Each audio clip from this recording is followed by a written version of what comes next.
The top movie list of 2022 is officially out. Nominations for this year's Academy Awards came out yesterday, and while some of the films were blockbuster hits, others may have missed the mark. Movie critic Thomas Manning is joining us this morning. Thomas, always a pleasure to talk movies with you. Good morning, man.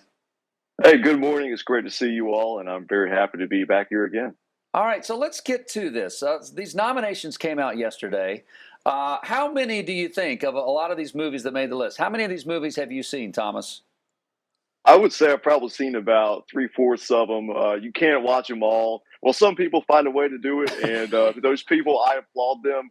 But, I'm someone, I have to make sure I prioritize the things that I want to watch, and then I have to kind of sit with those and reflect on those. So I'm not one of those who can just sit down and marathon every single thing on the nominations list. But some people can, and to those people, I have a lot of respect and admiration. When you saw the final slate of nominations come in, what's your overall take on this year's films that have and actors and actresses that have made it this far? So we do have the film Everything Everywhere All at Once, which is leading with 11 nominations. And this film was released in March of 2022, and it's fairly unusual to see a movie with this kind of staying power for the whole year. Most films that get the most focused awards attention are released within the last few months of the year, which is a strategic move by the studios. But this one has really maintained a firm grasp as a cultural talking point for almost a year now at this point. And if you watch interviews with the directors, it was directed by Daniel Scheinert and Daniel Kwan. They'll even tell you that they're just as surprised as anyone this movie has had the run that it's had. And it's definitely an unconventional genre-bending film, but I think centrally more than anything, it's an honest family drama, and that's the reason that so many people are connecting with it, despite its more it does stretch into some bizarre territory, but it finds a way to speak to so many people on a very human level, which is why it's had such success. Well, the Best Actress nod has also gone to Michelle Yeoh, which we were just seeing there, and a number of Asian actors got nominations this time around, which is really a positive move, I think, for the Academy. Absolutely, Michelle Yeoh, the first Asian woman to be nominated for Best Actress, and also in the Best Supporting Actor category, we had Ke Kwan, who some of you may remember. He was in Indiana Jones and the Temple of Doom as Short Round back, I guess, almost 40 years ago at this point.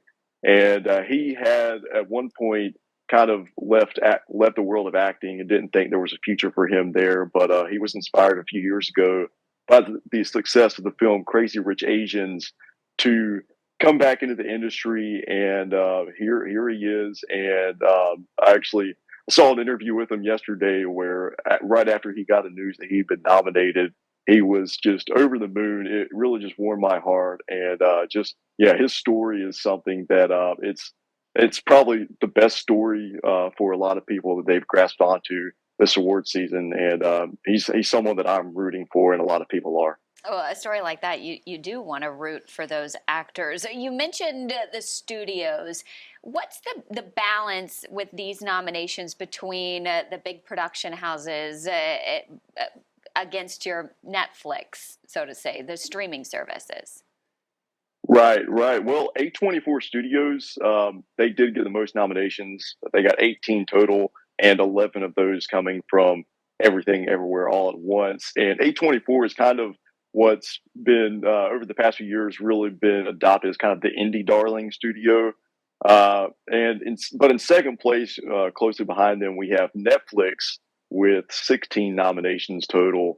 And just last year we had Coda win Best Picture, which was distributed through Apple TV Plus, another streamer. But this year Netflix is the lone streaming service with the Best Picture nomination, and that's All Quiet on the Western Front. Then you have other noteworthy Netflix nods. You have Ana de Armas in the Best Actress category for her performance in Blonde as Marilyn Monroe. And then also Glass Onion and Knives Out Mystery was nominated for Best Adapted Screenplay. So Netflix and A24 are the ones that are going to be duking it out. But of course, you have your other big studios that have been around for so long, like Warner Brothers, Disney, Paramount, and Universal, that have they're closely behind, but really at the top there it is A24 and Netflix that I think have the most to show for and the most to be proud of. We're still about 6 weeks plus from the Oscars airing on March the 12th. What's your go-to for Best Picture? You got Top Gun Maverick, you got Avatar, you've got Everything Everywhere All at Once. We got some really big ones that made a lot of money this last year. If you were to put your money on one of these, which one do you think walks away Best Picture? If I were to vote right now, I would say Everything Everywhere, and it's the one that I think pushed cinema forward the most this year. It's there. If you look at filmmakers from earlier this year, like Barry Jenkins. Barry Jenkins was nominated or won an Oscar for Moonlight a few years ago. He was one of the first people I saw to talk about this film. I think he saw it at South by Southwest Film Festival back in March. And he said watching this, he knew that there was almost a new cinematic language being born. And I felt the same way when I first watched it a few weeks after that. And so many other people who discovered this movie, I felt the same way. So I think it's the one that has so much momentum and has continued to dominate through the Critics Awards and through the Golden Globes. So I think Everything Everywhere All at Once is where I'd put my money. Well, now Jason and I have our homework. We got to watch that movie. I got to watch a movie. Before we let you go, Thomas, it's been a tough couple of years just for the industry overall. How important is this award show and just this last year when people have actually been able to get back into theaters and see films? So it's really, really fascinating to see the rebirth of theaters. I think we saw a little bit in 2021, but 2022 was huge with Top Gun Maverick, such a massive worldwide success, and then Avatar: The Way of Water, just crossing the $2 billion mark. And this was coming off 2020, 2021. People were wondering, are theaters even going to be able to survive? And I think that question was answered this year with authority by the likes of these blockbusters.